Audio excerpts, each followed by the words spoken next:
So this is just the entrance to Angkor Wat.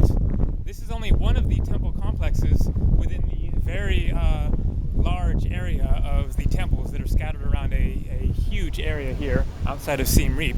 And so this is the main temple, actually called Angkor Wat. The temple group is called the Temples of Angkor. And so I'm going to head in there right now. The tour begins. I'm just exploring on my own, but I know a little bit about the temples. One thing that you might like to know is that the Temples of Angkor are what the movie and video game Tomb Raider with Angelina Jolie were based on. And so you may very well recognize the similarity once you see the incredible temples and the statues and everything once we get inside. Here we go.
This would be a good place here, since it's kind of quiet, to give a quick little history of the Temples of Angkor here and kind of the bigger picture of the complex. So the founding of the temple area here began in 802 AD, so about 1200 years ago, and the period of the Angkor kingdom went until the 1400s, so a 600-year span of history there.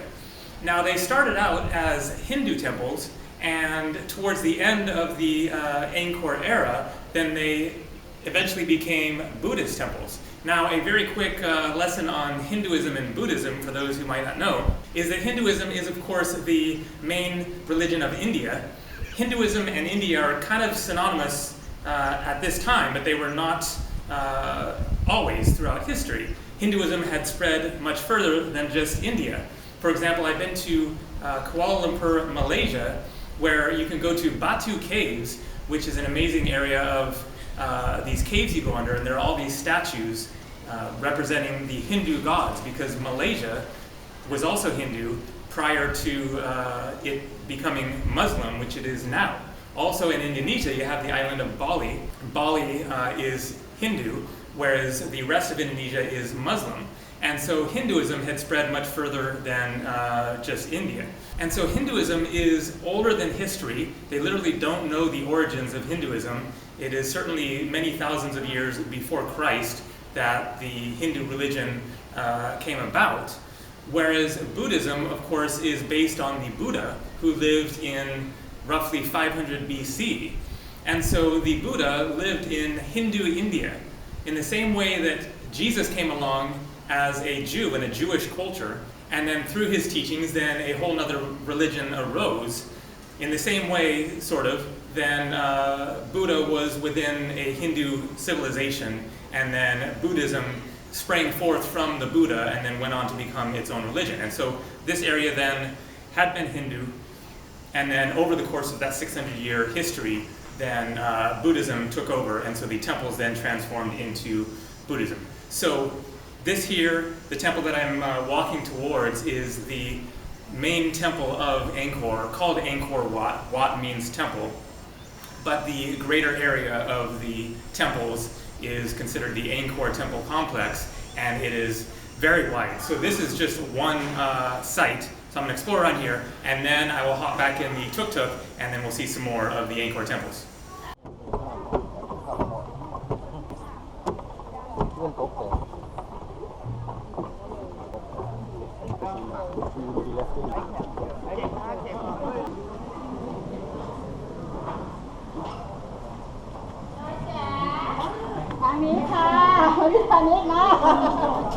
And so this is the main Angkor Wat temple. I'm just going to explore around it and then go inside.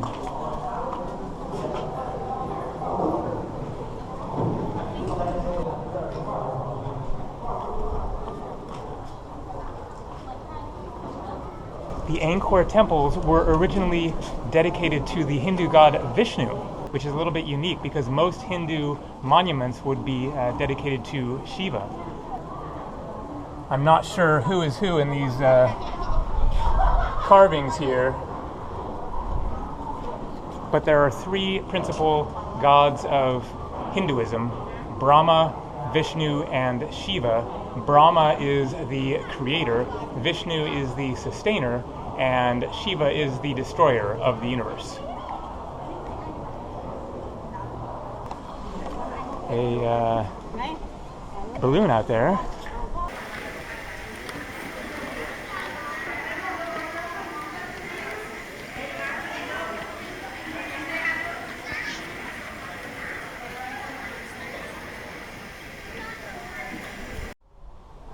So there's the temple through there, but I just thought that I would pop over here to show these Buddhist Stupas, part of the firmly Buddhist history of Angkor Wat, of course. The Buddhist Stupas are a symbol of the Buddha and the path to enlightenment. They represent the four elements: earth, air, fire, and water, and the 7 stages on the path to enlightenment. So they always have a similar structure, yet different. And so this is just a whole big collection of stupas. And then check out these incredible paintings.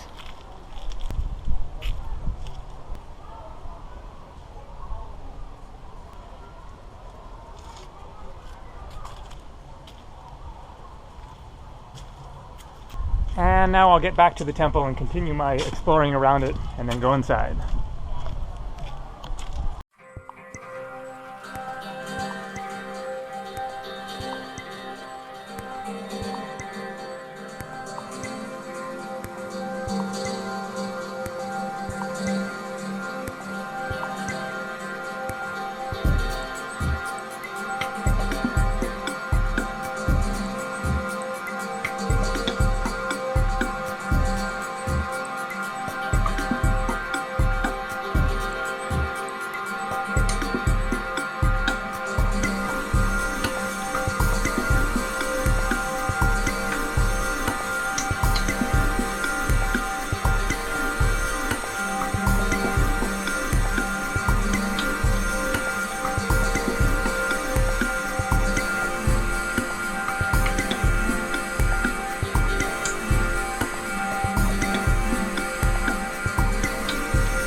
absolutely mind-blowing.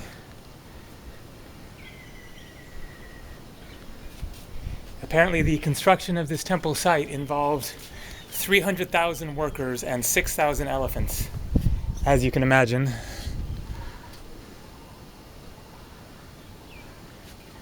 And a lot of detail work.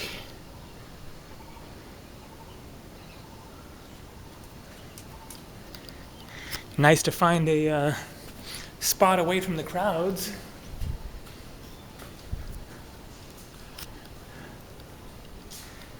However, the next thing that I got to do is go inside and then up the main temple, and there's a very, very long line to do that, so it's going to be a bit of a wait, but I'm sure it will be worth it. A little shrine here.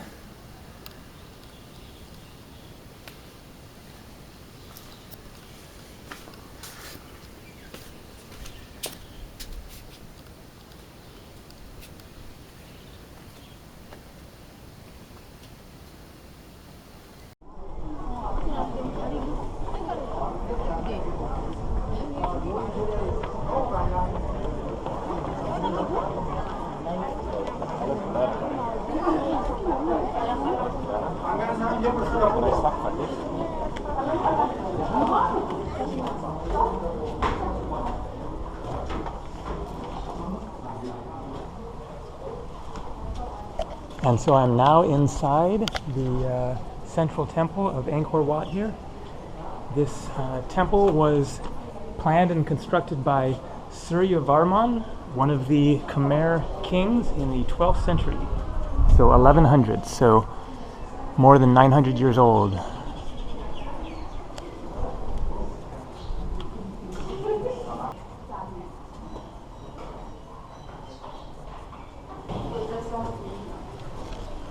So that then is a sleeping Buddha. So there's two Buddha images there, the lying sleeping Buddha and then the standing Buddha.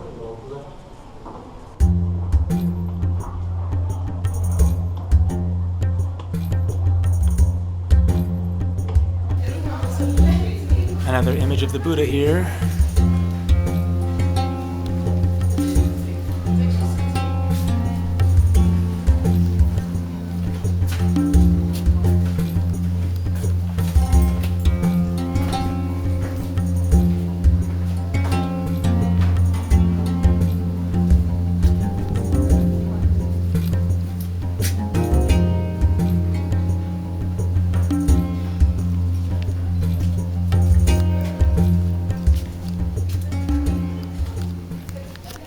Alright, thanks a lot for watching this part one of this tour of the incredible temples of Angkor Wat. This is a massive complex, and so this is going to be two videos looking at the rest of the temples once I get back in the tuk-tuk there with King, my tuk-tuk driver, and we'll go explore some more. So check the link down below this video to watch part two in this series.